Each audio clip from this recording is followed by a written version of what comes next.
Good morning, student. Today we will discuss about the selectable marker and insertional inactivation. Last lecture में हम लोगों ने PBR 322 के बारे में पढ़ा था और हमने उसमें उनके कुछ फीचर्स के बारे में बात की थी। इसमें एक फीचर हमने बात की थी सिलेक्टेबल मार्कर की, और वहां पे हमने बताया था कि we have two selectable marker, that is ampicillin and tetracycline region. जो दो जीन हमको एज ए सिलेक्टेबल मार्कर उसको हम यूज करते हैं। Now the question is what do you mean by this term selectable marker and why do we use it, और किस तरीके से हम इसको यूज कर सकते हैं। तो सिलेक्टेबल मार्कर जो होते हैं ना बेटा, they are generally use to separate the transformant for non transformant. तो ट्रांसफॉर्मेंट को नॉन ट्रांसफॉर्मेंट से अलग करने के लिए हम लोग इसको यूज करते हैं। ट्रांसफॉर्मेंट और नॉन ट्रांसफॉर्मेंट का फर्क मेरे हिसाब से आपको पता होगा, मैं बहुत बार बता चुकी हूँ, मैं फिर से बताती हूँ। ट्रांसफॉर्मेंट का मतलब होता है जिसमें एक आपका आरडीएनए यानी फॉरेन डीएनए इंसर्ट हो चुका है प्लाज्मिड के अंदर, और जिसमें नहीं हुआ है वो नॉन ट्रांसफॉर्मेंट होता है। अब आपने बहुत सारे डीएनए डाल दिए और बहुत सारे प्लाज्मिड काट के डाल दिए, बहुत सारे फ्रेगमेंट ऑफ डीएनए डाल दिए, कोई जरूरी नहीं है सारे आपस में जुड़ जाएं। तो इसीलिए हमें ये चीज को देखना पड़ता है कि किस रीजन में तो हमारा इंसर्ट डला है। पहली चीज तो ये देखनी होती है कि कौन से रीजन में वो गया है, सही जगह पे गया भी है या नहीं गया है, और दूसरा कि वो चेंज भी हुआ है, रिकॉम्बिनेशन भी उसके अंदर हुआ है या नहीं हुआ है। तो इस चीज के लिए हम लोग सिलेक्टेबल मार्कर यूज करते हैं। लास्ट लेक्चर में मैं आपको इसके बारे में बता भी चुकी हूँ। नाउ द क्वेश्चन इज कि हम लोग कैसे फाइंड आउट करेंगे। तो सिलेक्टेबल मार्कर के लिए हम लोग दो जीन्स को लेके चलते हैं, एम्पिसिलिन और टेट्रासाइक्लिन जीन। ठीक है, अब हमारे पास यहाँ पे दो साइट होती हैं, पीवीयू फर्स्ट और पीएसटी फर्स्ट, और ऐसे ही यहाँ पे होती है बेटा बाम साल।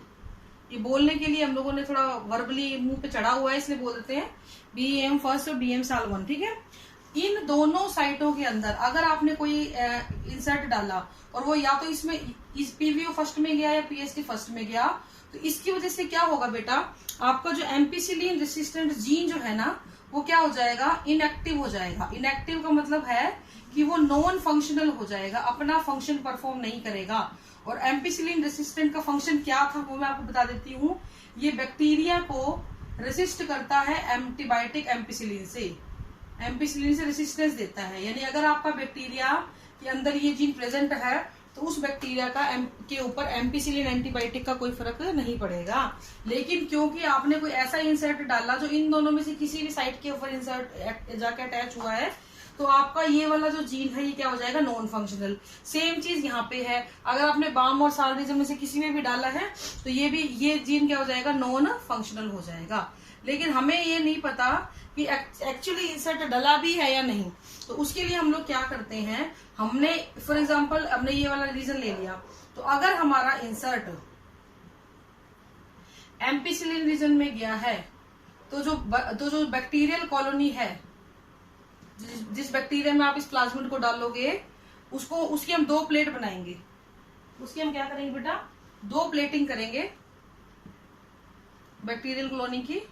ठीक है, ये चेक करने के लिए कि वो एम्पिसिलिन रीजन में लगा भी है या नहीं। एक प्लेट को आप लोग एम्पिसिलिन रीजन में रखोगे, दूसरी प्लेट को आप टेट्रासाइक्लिन रीजन में रखोगे।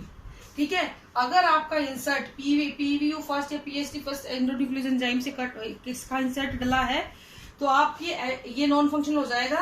तो यहाँ पे आप फॉर एग्जांपल आपने डाल दिया एम्पिसिलिन, यहाँ पे आपने डाल दिया बेटा टेट्रासाइक्लिन। ठीक है, तो जो बैक्टीरियल कॉलोनी होगी, अगर इंसर्ट इस रीजन में डला है ना, तो यहाँ पे जो है बैक्टीरियल कॉलोनी क्या करेगी, ये ग्रोथ नहीं कर पाएगी।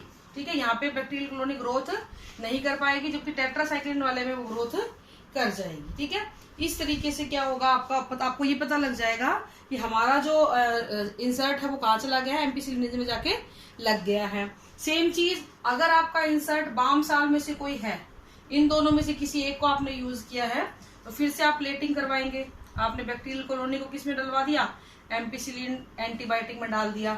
ऐसे ही यहाँ पे आपने इसको टेट्रासाइक्लिन एंटीबायोटिक में डाल दिया। तो अब की बार क्या होगा, टेट्रासाइक्लिन रेसिस्टेंट वाले की बैक्टीरियल कॉलोनी ग्रो नहीं करेगी और यहाँ पे कॉलोनी ग्रो कर जाएगी। तो आपने बस इतनी सी बात याद रखनी है, अगर आपकी बैक्टीरियल कॉलोनी एम्पिसिलिन रीजन में ग्रोथ करती है तो इंसर्ट टेट्रासाइक्लिन में गया है। अगर आपकी बैक्टीरियल कॉलोनी टेट्रासाइक्लिन में ग्रो करती है तो इंसर्ट एम्पिसिलिन के अंदर डला है। तो इस तरीके से आपको ये चीज याद रखनी है। तो आप ये बात समझ गए, एम्पिसिलिन में अगर इंसर्ट डला एम्पिसिलिन में ग्रोथ नहीं होगी। टेट्रासाइक्लिन में डाला, टेट्रासाइक्लिन में बैक्टीरिया की ग्रोथ नहीं होगी। अब आप देखो जरा, सुनने में ही आपको कितना हैवी सा प्रोसेस लग रहा है। बैक्टीरिया को पहले उनको ग्रो करवाओ, फिर उनको एंटीबायोटिक में डालो, 2 अलग अलग प्लेटों में डाल के उनको टेस्ट करो।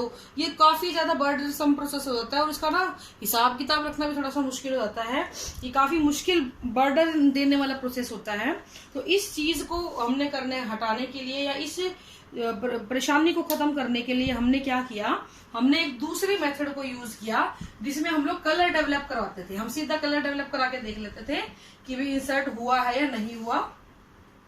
तो इसके लिए हमने एक अल्टरनेटिव सिलेक्टेबल मार्कर डेवलप किया। ठीक है, इस परेशानी से बचने के लिए एक प्लेट पे एम्पिसिलिन डालो, एक पे टेट्रासाइक्लिन डालो, एम्पिसिलिन पे ग्रोथ करा या नहीं करा, टेट्रासाइक्लिन पे करा या नहीं करा, तो ये चीजें जो है बड़ी परेशान करती थी।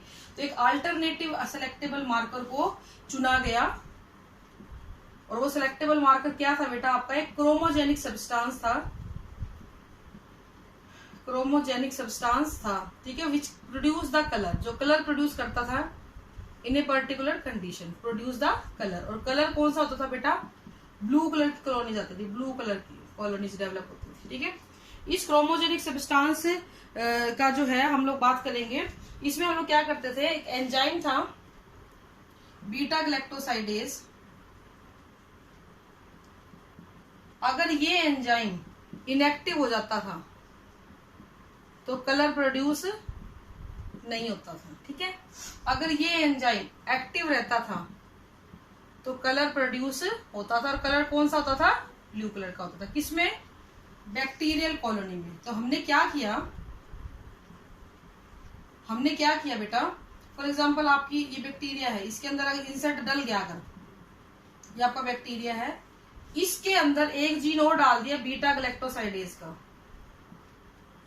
ठीक है, इसकी वजह से क्या होगा, अगर इंसर्ट प्रेजेंट होता है ना तो तुरंत ही बीटा ये गैलेक्टोसाइडेज का जीन जो होता है उसका इनएक्टिवेशन हो जाता है। इसको हम बोलते हैं इंसर्शनल इनएक्टिवेशन। कहने का मतलब क्या है कि अगर आपका इंसर्ट प्रेजेंट होता है, इस इंसर्ट प्रेजेंट होने की वजह से, इस इंसर्ट की वजह से, यानी इस बाहर के फॉरेन डीएनए की वजह से क्या होगा, आपका जो बीटा गैलेक्टोसाइडेज का जो जीन होता है ना वो इनएक्टिव हो जाएगा। और अगर वो इनएक्टिव हुआ तो आपकी जो बैक्टीरियल कॉलोनी आगे आएंगी ना, वो कैसे आएंगी बेटा, कलरलेस आएंगी। बस इतनी सी चीज आपने करनी है। सेम चीज यहाँ पे होती है, अगर आपका प्लाज्मिड यूं का यूं है, उसमें कोई भी इंसर्ट नहीं आया तो बीटा गैलेक्टोसाइडेज अपने आप को क्या कर लेगा, एक्टिव रख लेगा।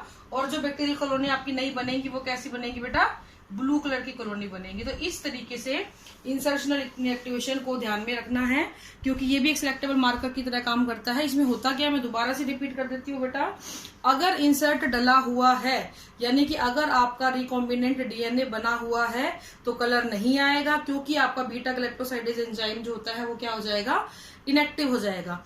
इंसर्शनल इनएक्टिवेशन, इस वर्ड से याद रखो, इंसर्शन डला हुआ है ना, इंसर्ट हो रखा है ना, तो इनएक्टिव हो गया है। इतनी सी बात आपने ध्यान रखनी है कि अगर कोई इंसर्ट है उसके अंदर, यानी कोई रिकॉम्बिनेंट डीएनए है, तो आपका एंजाइम इनएक्टिव हो गया, कलर प्रोड्यूस नहीं होगा। अगर इंसर्ट नहीं है, एंजाइम एक्टिव रहेगा, कलर प्रोड्यूस हो जाएगा, and the colour of the colonies will be blue. तो इस तरीके से 2 selectable marker, ampicillin, tetracycline and chromogenic substance को हम लोग यूज यहाँ पे करते हैं। तो ये बेटा आपका हो गया फीचर्स ऑफ क्लोनिंग वेक्टर, यहाँ पे खत्म। अब हम एक चीज और यहाँ पे आपको मैं बताना चाहूंगी, कुछ एग्जाम्पल हमारे नेचर में ऐसे भी हैं जो बहुत ही अच्छे एग्जाम्पल हैं नेचुरल जेनेटिक इंजीनियरिंग के। ये पूछा जाता है कई बार पेपर के अंदर, नेचुरल जेनेटिक इंजीनियरिंग का एग्जाम्पल दे दीजिए। ठीक है, इसमें हम लोग क्या करते हैं, इसमें हम लोग कुछ ऐसे वेक्टर हैं जो अपने आप ही वेक्टर हैं जो कि क्लोनिंग करते हैं प्लांट और एनिमल में। ठीक है, तो नेचुरली मिल रहे थे, फिर हमने उनको यूज करना शुरू कर दिया। और ये नेचुरली कैसे मिल रहे थे, तो एक सोयल बैक्टीरिया है, एक सोयल में मिलने वाला बैक्टीरिया है which is known as Agrobacterium tumefaciens. इस एग्रोबैक्टीरियम ट्यूमिफेंस जो होता है, ये क्या करता है, ये जितने भी ब्रॉड लीफ प्लांट होते हैं ना, ब्रॉड लीफ प्लांट जो होते हैं उनको अटैक करता है। उनके ऊपर क्या करेगा, अटैक करेगा, पैथोजेनिक अटैक, मतलब उनको बीमार करेगा। और ये करता क्या है, इसके पास एक टी जीन होता है, which are present in Ti plasmid. और ये क्या करता है बेटा, उस प्लांट के अंदर जैसे ये घुसेगा, जैसे ये प्लांट है आपका, इसकी ये जड़ें हैं, मिट्टी के अंदर ये बैक्टीरिया प्रेजेंट है, पौधे के अंदर घुस गया तो पौधे के अंदर किसी भी जगह पे ना आपको एक बड़ी सी गांठ उबार आ जाएगी, जैसे कैंसेरियस बोलते हैं। तो यहाँ पे इसको हम बोलते हैं बेटा क्राउन गॉल। तो देखो इसमें हमने कुछ नहीं किया, बैक्टीरिया खुद गया अंदर और उसने अपने टीआई प्लाज्मिड से होस्ट के डीएनए के साथ अपने आप को अटैच कर लिया। तो यहाँ पे जो डीएनए होता है, टी डीएनए बोल देते हैं, ये ट्यूमर कॉजिंग होता है, ये ट्यूमर को कॉज करता है। और उस ट्यूमर का नाम क्या होता है बेटा, क्राउन गॉल होता है। ट्यूमर फॉर्मेशन जो है मेनली टीआई प्लाज्मिड की वजह से इंड्यूस किया जाता है। जैसे क्योंकि यहाँ पे ह्यूमन का कोई इंटरफेरेंस नहीं है, so we are call it as a natural genetic engineering. Nature अपने आप इसको कर रही है। अब देखो जरा नेचर में अब इसका हम तो कहेंगे तो बीमारी लग गई, लेकिन अगर हम इस टीआई प्लाज्मिड के इस क्राउन गोल वाली प्रॉपर्टी को, यानी कि ट्यूमर इंड्यूसिंग प्रॉपर्टी को इस प्लाज्मिड में से हटा दें तो कितना अच्छा हो। हमने ट्यूमर इंड्यूसिंग प्रॉपर्टी को हटा दिया और इस प्लाज्मिड को यूज करना शुरू कर दिया। तो इस तरीके से हमने प्लांट के अंदर इस वेक्टर को यूज किया, इस प्लाज्मिड को यूज करना शुरू किया।